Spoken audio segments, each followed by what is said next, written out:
हिंगोलीमध्ये शासन आपल्या दारी कार्यक्रम संपन्न, संवादाची वेळ होती तेव्हा संवाद साधला नाही, आता जनसंवाद यात्रा करतायत मुख्यमंत्र्यांचे उद्धव ठाकरेंवर टीका। तळागाळातील लोकांना आर्थिकदृष्ट्या सक्षम करणं हा पंतप्रधानांचा हेतू, टीका करणाऱ्यांनी आपण काय बोलतोय याचं भान ठेवावं, मंत्री गिरीश महाजनांचा उद्धव ठाकरेंना टोला। मनसे भाजप युतीचा निर्णय वरिष्ठ नेते घेतील, पण सध्या काहीही होऊ शकतं।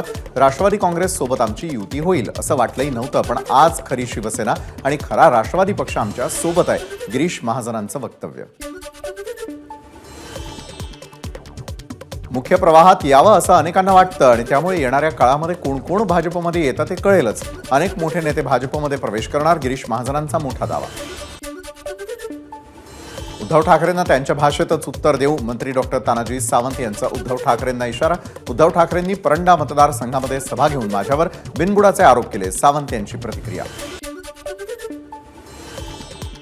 पक्षानं संधी दिली तर नक्कीच अमरावतीमधून निवडणूक लढवणार, वंचितचे युवा नेते सुजात आंबेडकरांची भूमिका। अमरावती लोकसभेसाठी कार्यकारिणीचा प्रस्ताव देणं हा मोठा सन्मान, सुजात आंबेडकरांची भावना।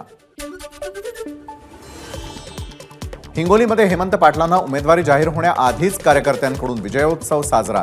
पुढच्या महिन्यात हेमंत पाटील हेच पुन्हा खासदार होतील, शिवसेना आमदार संतोष बांगर यांना विश्वास।